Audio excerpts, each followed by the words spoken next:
नमस्कार, तुम्हा सर्वांचं माझ्या यूट्यूब चॅनलमध्ये स्वागत आहे. आणि आजच्या विषयामध्ये मी सर्वात महत्त्वाचा आणि इंटरेस्टिंग टॉपिक तुमच्यासाठी घेऊन आली आहे.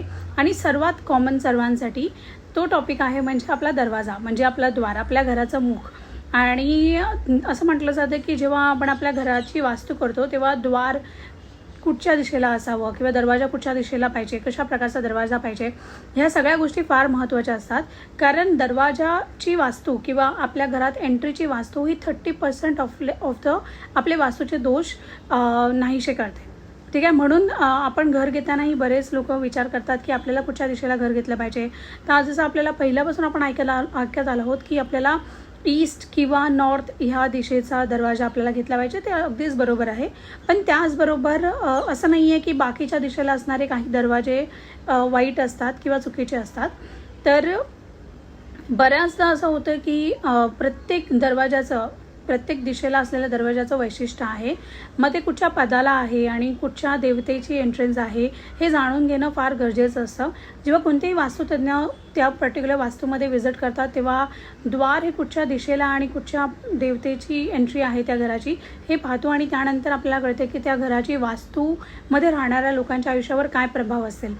ठीक आहे. म्हणून समजा आता जर तुम्हाला माहिती नाही आहे की तुमचं द्वार कुठच्या दिशेला आहे, तर आज आपण अशा काही गोष्टी जाणून घेणार आहोत की काय गोष्टी द्वारभेद म्हणून ठरल्या जातात, म्हणजे काय गोष्टी नसल्या पाहिजेत त्या महत्त्वाच्या. आणि दुसऱ्या म्हणजे काय गोष्टी आपण करू शकतो जेणेकरून आपण आपला दरवाजा किंवा दरवाजाची वास्तू आहे ती ठीक करू शकतो आणि आपला दरवाजा आपण एनर्जाइज करू शकतो. ठीक आहे. तर मग आज आपण आता व्हिडिओला सुरुवात करूया.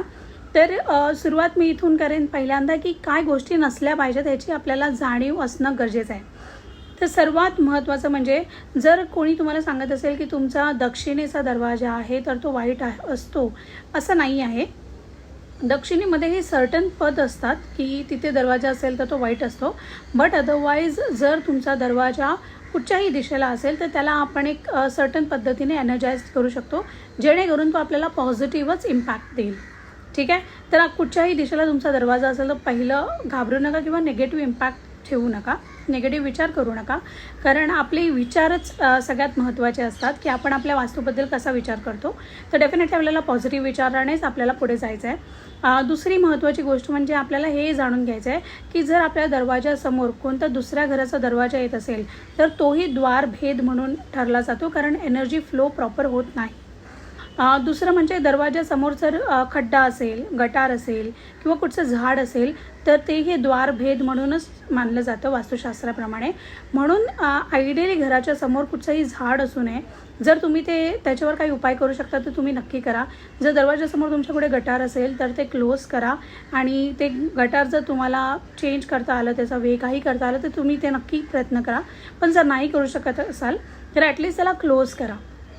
ओके. तर हे बेसिक गोष्टी झाल्या ज्याला द्वारभेद म्हणून आपण समजतो. आणि द्वारच्या समोर कधीच आपल्याला कोणती अडगळ ठेवायची नाही आहे.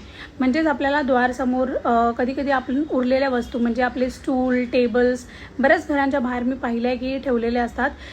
टेबल वगैरे बसण्यासाठी जर तुम्ही उपयोगी करत असाल, म्हणजे त्याचा उपयोग करत असाल तर ते ठीक आहे. बट अदरवाईज घराच्या समोर वायफळ पडलेली म्हणजे घरामध्ये जागा नाही आहे म्हणून दरवाजाच्या बाहेर नेऊन वस्तू ठेवू नका.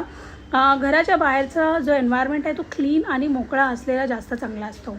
ठीक आहे. आणि त्यानंतर आता दुसरी महत्त्वाची गोष्ट म्हणजे आपल्याला काळजी घ्यायची आहे की द्वार जेव्हा आपण कुठचाही जर तुम्ही घरात नवीन वास्तूमध्ये जात असाल तर 2 दरवाजांचं द्वार असलेलं ते फार शुभ मानलं जातं. आणि तसं नसेल तर सिंगल द्वारही चालतं. पण आयडियली वास्तुशास्त्राप्रमाणे 2 दारांचं जे द्वार असतं ते फार शुभ मानलं जातं. त्याचबरोबर आता आपल्याला काय गोष्टी करायच्या आहेत जेणेकरून आपलं द्वार जे आहे ते अजून एनर्जाइज होईल. तर आपल्याला ह्याची काळजी घ्यायची की आपल्याला ॲटलिस्ट महिन्यातून 2दा किंवा 3दा आपल्याला आंब्याच्या पानांचं तोरण असतं ते आपल्या दाराला लावायचं आहे. आणि जर ते जमलं तर आपण तुमच्या घरामध्ये समजा भरपूर आजारपण असतील तर तुम्ही जांभळाच्या पानांचं तोरण, म्हणजे जांभळाचं झाड असतं त्याच्या पानांचं तोरण बनवून सुद्धा तुम्ही दाराला लावू शकता.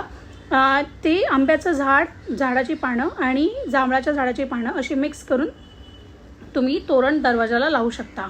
आणि ज्यांच्या घरात जसं मी सांगितलं आजारपणा असेल तर त्यांनी नक्की जांभळाचं झाडाचं तोरण लावून पहा. पण असं नाही आहे, आजारपणासाठी बरीचशी कारणं असू शकतात. ती आपण घरामध्ये आपण वास्तुतज्ञांना बोलून विचारून आपण ते ट्रीट करू शकता. पण सध्या या बेसिक रेमेडीज ज्या आहेत ज्या मी तुम्हाला सांगत आहे. दुसरी महत्त्वाची गोष्ट म्हणजे आपल्याला दरवाजासमोर जमल्यास संध्याकाळच्या वेळी एक तुपाचा दिवा लावायचा आहे. त्याचबरोबर तुपाच्या दिव्यानंतर बाहेर तुम्हाला जमलं तर रांगोळी काढावी. रांगोळी काढताना आपल्याला याची काळजी घ्यायची आहे की रांगोळी काढणं हे खूप शुभ मानलं जातं. बरं, रांगोळीमध्ये जर तुम्ही पंचतत्वाचे कलर यूज केलात तर ते अजून शुभ मानलं जातं. पंचतत्वाचे कलर आपल्या सर्वांनाच माहिती असतील, लाल, हिरवा, पिवळा, निळा आणि त्यानंतर सफेद. तर ह्या पद्धतीने आपल्याला 5 रंगांची रांगोळी दारासमोर जमेल तेव्हा किंवा सणाला किंवा पौर्णिमा अमावस्येला आपल्याला काढायची आहे. त्यानंतर आपल्या लक्षात घ्यायचं की सर्वात महत्त्वाची इम्पॉर्टंट गोष्ट म्हणजे की आपल्याला घरामध्ये दरवाजावर आपल्या 2 स्वस्तिक काढायचे आहेत. मी पाहिले की बऱ्याच घरांमध्ये मी वास्तू करायला जाते तेव्हा ते लोक दरवाजावर एकच स्वस्तिक काढतात. तर आयडियली आपण मंदिरामध्ये जेव्हा जातो तेव्हा मंदिरातही आपण पाहतो की 2 द्वारपाल असतात. तर त्याचप्रमाणे आपल्या दरवाजावर सुद्धा आपल्याला जय आणि विजय असे 2 द्वारपाल जे आपल्याला बऱ्याच मंदिरांमध्ये दिसतात तसेच 2 द्वारपाल संबोधण्यासाठी आपल्याला 2 स्वस्तिक आपल्या दारावर काढायचे आहेत. तर 2 स्वस्तिक तुम्ही कशाने काढू शकता? तुम्ही कुंकू त्यामध्ये केसर मिक्स केलात तर दॅट बिकम्स व्हेरी पॉवरफुल. तर कुंकू आणि केसर मिक्स करून आपल्याला 2 स्वस्तिक काढायचे आहेत. स्वस्तिक कसे काढायचे हे ह्याचं फार कन्फ्युजन आहे बऱ्याच लोकांमध्ये. मी त्याच्यावर एक व्हिडिओ बनवणार आहे ज्याच्यामध्ये नक्की स्वस्तिक कसं काढायचं तर ते मी तुम्हाला सांगणार आहे. तर त्याचबरोबर आपल्याला 2 स्वस्तिक काढायचे आहेत आपल्या दरवाजावर. आणि 2 स्वस्तिक जर आपण बाहेरून काढत असू तर 2 स्वस्तिक आपल्याला घराच्या आतल्या दिशेला सुद्धा काढायचे आहेत. म्हणजे आपल्याला 4 स्वस्तिक काढायचे, म्हणजे 2 दरवाजाच्या बाहेर तर काढायचेच आहेत जेणेकरून आपल्या घरामध्ये चांगल्या व्हायब्रेशन्स किंवा चांगल्या पॉझिटिव्ह एनर्जीज येतील.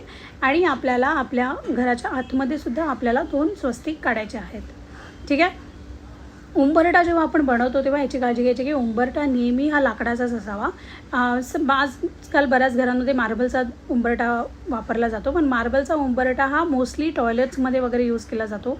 तर तुम्ही ज्या नवीन घराची वास्तू बनवत असाल तर डेफिनेटली तुम्ही त्या वास्तूमध्ये बनवताना लाकडी जो असतो तो उंबरठा बनवा. लाकडामध्ये तुम्ही चंदन, शीशम अशा प्रकारचे चांगलं लाकूड यूज करून जे आपल्या पुराणांमध्ये दिलं आहे जे आणि चांगलं असतं त्या पद्धतीने त्या लाकडी तुम्ही उंबरठा बनवू शकता. त्याचबरोबर आपल्याला लक्षात घ्यायचं आहे की उंबरठा बनवताना जर जमलं तर काही त्यामध्ये पंचधातू वगैरे तुम्ही ॲड करू शकता. आणि जर जर नेगेटिव्ह झोनमध्ये असेल तर तुम्ही एका वास्तुतज्ञाला बोलून तो दरवाजा ट्रीटसुद्धा करू शकता. बऱ्याच वास्तुतज्ञ असं सांगतात की तुम्ही तिथे मेटल स्ट्रीप मारून ट्रीटमेंट करू शकता. म्हणजे मी ऐकलं आहे बऱ्याच लोकांकडनं की ते चांदीची स्ट्रीप किंवा पट्टी उंबरठ्यामध्ये घालतात तर ते नक्कीच शुभ आहे. पण जर नेगेटिव्ह झोनमध्ये असेल तर आपल्याला तिकडची एनर्जी वाढवण्याबरोबर तिथे जो नेगेटिव्ह झोनचा जो प्रभाव येतो आहे तो आपल्याला कट करणं गरजेचं आहे. मग त्यासाठी काही रेमेडीज असतात ते स्पेशलाइज म्हणजे वास्तुतज्ञांकडून तुम्ही नक्की करून घ्या. आणि जर नाही जमलं तर ॲटलिस्ट चांदीची तार तरी तुम्ही त्या उंबरठ्याखाली टाकू शकता जेणेकरून पॉझिटिव्ह व्हायब्रेशन्स तुमच्या घरामध्ये येतील. ठीक आहे. तर अशा पद्धतीने जेव्हा आपला द्वार आपण सजवतो आणि त्याची आपण काळजी घेतो तेव्हा बऱ्याचशा नकारात्मक ऊर्जा असतात त्या बाहेर निघून जातात आणि पॉझिटिव्ह ऊर्जाच घरामध्ये राहतात. त्याचबरोबर मी अजून एक टिप देणार आहे. ज्यांचाही दरवाजा वेस्टला आहे, ठीक आहे, ज्यांचाही दरवाजा पश्चिमेचा दरवाजा आहे जो शनी महाराजांचा दरवाजा मानला जातो तर त्या घरांमध्ये बऱ्याचदा असं पाहिलं गेलं आहे की खूप प्रत्येक गोष्टीमध्ये काही डिलेज येतात किंवा त्यांना काही थोडंफार ते पण कुठच्या पदाला आहे तेही जाणणं महत्त्वाचं आहे. तर असं भ्रम धरू नका. मोस्टली असं पाहिलं गेलं आहे की वेस्ट दिशेच्या दरवाजांमध्ये मोस्टली थोडे डिलेज इन लाईफ येतात. म्हणून जेव्हा वेस्ट दिशेचा दरवाजा असतो तेव्हा तुम्ही दरवाजाच्या वरती तुम्हाला ह्याची काळजी घ्यायची की तुम्हाला काळ्या घोड्याची नाळ, ठीक आहे, घोड्याची नाळ प्रत्येकालाच माहिती असेल पण ती जर काळ्या घोड्याची असेल ना तर ती सगळ्यात पवित्र आणि खूप शुभ मानली जाते. तर ती नाळ आणून तुम्हाला उलट्या शेपमध्ये म्हणजे यू शेपमध्ये तुमच्या दरवाजाच्या वर मारायची आहे. तर ही रेमेडी स्पेशली वेस्ट दिशेच्या दरवाजांसाठी आहे की जर तुमचा पश्चिमेचा दरवाजा असेल तर तुम्ही काळ्या घोड्याची नाळ आणून तुमच्या दरवाजाच्या वर मारू शकता. आणि लास्ट टिप म्हणजे बऱ्याचदा मी पाहिलं आहे की लोक तोरणं लावण्यासाठी तुमच्या आपल्या ज्या दरवाजाची फ्रेम असते त्याच्यावर खिळे मारतात. तर आपल्याला तसं नक्कीच करायचं नाही आहे. दरवाजांच्या फ्रेमवर आपल्याला खिळे मारायचे नाही, त्यामुळे दरवाजाची फ्रेम आहे तो खंडित होते. इवन उंबरठ्यावर पण आपल्याला खिळे किंवा कुठच्याच गोष्टीचं हत्यार यूज करायचं नाही आहे. तर तो द्वारभेद पण होतो आणि ती वास्तूचा जो द्वारची फ्रेम आहे ती खंडित होते. म्हणून त्याचमुळे आपल्याला त्या पट्टीच्या आजूबाजूला जी भिंत आहे तिथे आपल्याला खिळे मारायचे आहेत, जे आपण तोरण लावण्यासाठी यूज करू शकतो. त्याचबरोबर आपल्याला आपला दरवाजा जो आहे आपल्या दरवाजा घराचा त्याला सजवायचा आहे. छान तोरणं लावून तुम्ही त्याला सजवू शकता. त्याचबरोबर मी सांगितल्याप्रमाणे तुम्ही आंब्याचं तोरण किंवा जर घरामध्ये आजारपण असेल तर जांभळाच्या पानांचं तोरण ही लावू शकता. त्याचबरोबर बेलाचं पानही एक लावलं तोरणामध्ये तर तेही फार शुभ मानलं जातं. तर अशा पद्धतीने आपण जर तोरण बनवून दारावर लावलं महिन्यातून ॲटलिस्ट 2 ते 3 वेळा, अमावास्या पौर्णिमेला स्पेशली, तर ते खूप शुभ मानलं जातं. उंबरठ्याला आपण हफ्त्यातून एकदा तरी गोमूत्राने स्वच्छ करायचं आहे. पौर्णिमा, अमावास्या आणि शनिवार हे जे वार असतात ना, जेव्हा कॉस्मिक ऊर्जा खूप हेवी असते, तर त्यावेळेला तुम्हाला लक्षात घ्यायचं आहे की उंबरठ्यावर नेहमी तुम्हाला गोमूत्र शिंपडायचं आहे आणि गोमूत्राने स्वच्छ करायचं आहे. 2 स्वस्तिक उंबरठ्यावर सुद्धा काढायचे आहेत आणि 1 तुपाचा दिवा लावायचा आहे. आणि जसं मी सांगितलं पंचतत्वांनी रिप्रेझेंट करणारी रांगोळी अशी तुम्हाला दाराबाहेर काढायची आहे.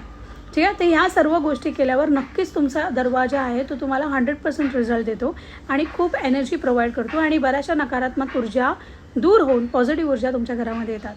जर ही व्हिडिओ तुम्हाला आवडली असेल तर माझ्या चॅनलला लाईक करा, सबस्क्राईब करा आणि पुढच्या व्हिडिओमध्ये नक्कीच स्वस्तिक कसं काढायचं हे मी तुमच्यासाठी घेऊन येणार आहे. तर धन्यवाद. तुमचा निरोप घेते. थँक्यू.